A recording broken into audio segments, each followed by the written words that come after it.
Assalamualaikum warahmatullahi wabarakatuh. Saya Diana Amalia Zulfa, NIM 23210109016, kelas IPS 2. Pada kesempatan kali ini, saya akan mengerjakan tugas ujian tengah semester, mata kuliah kajian studi gender. Pada video kali ini, saya akan mereview buku tentang kesetaraan gender dan strategis pengaruh utamaannya, karya Dr. Suharjudin, SPD, MPD. Yang pertama, identitas buku. Buku ini diterbitkan oleh CV Pena Persada pada tahun 2020. Buku ini membahas tentang kesetaraan gender, ketimpangan gender, dan strategi pengaruh utamaan gender dalam pembangunan. 2. Isi pokok. Buku ini menekankan bahwa pembangunan yang baik harus memperhatikan kesetaraan gender, karena ketimpangan gender masih menjadi masalah dalam berbagai sektor, seperti ekonomi, politik, kesehatan, dan pendidikan. Dalam konteks pembangunan, buku ini menegaskan bahwa laki-laki dan perempuan harus memiliki akses partisipasi dan manfaat yang sama, tidak boleh dibedakan. Oleh karena itu, diperlukan strategi pengaruh utamaan gender atau biasa disebut dengan PUG. PUG yaitu upaya memasukkan perspektif gender dalam seluruh proses pembangunan. Dapat 3 penjabaran. Yang pertama, dijelaskan bahwasannya gender berbeda dengan jenis kelamin seks. Gender merupakan konstruksi sosial yang dapat berubah sesuai waktu dan budaya, sedangkan jenis kelamin bersifat biologis dan tetap. 2.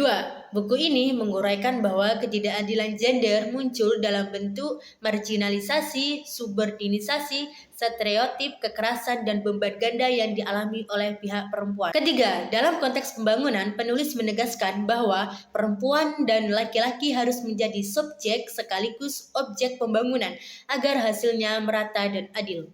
3. Strategi pengaruh utamaan gender atau biasa disingkat dengan PUG. Buku ini menyoroti pentingnya pengaruh utamaan gender sebagai strategi untuk mengintegrasikan perspektif gender dalam seluruh proses pembangunan, mulai dari perencanaan, pelaksanaan, hingga evaluasi yang telah berakhir.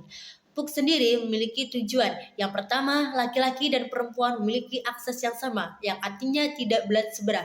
Yang kedua, memiliki partisipasi yang sama. Yang ketiga, memperoleh manfaat dalam pembangunan secara adil. Selain itu, buku ini mengaitkan PUG dengan SDGs sebagai upaya untuk mencapai kesetaraan gender secara berkelanjutan. Kelebihan buku ini: pertama, pembahasannya komprehensif mulai dari konsep hingga praktik. Yang selanjutnya menggunakan data dan contoh yang nyata, khususnya di daerah Indonesia. Yang ketiga, relevan dengan kebijakan pembangunan yang ada di Indonesia. 5. Kekurangan buku ini. Pertama, beberapa data masih terbatas pada wilayah tertentu. Artinya, tidak semua wilayah tersorot. Selanjutnya, penyajian cenderung deskriptif. Belum banyak analisis kritis yang dilakukan secara mendalam. 6. Kesimpulan. Buku ini menegaskan bahwa kesetaraan gender merupakan syarat penting dalam suatu proses pembangunan. Tanpa perspektif gender, pembangunan berpotensi menimbulkan ketimpangan dan marginalisasi. Oleh karena itu, penerapan PUG menjadi kunci untuk mewujudkan keadilan sosial bagi seluruh masyarakat. Sekian dari saya, mohon maaf apabila ada kekurangan dalam penyampaian. Terima kasih. Wassalamualaikum warahmatullahi wabarakatuh.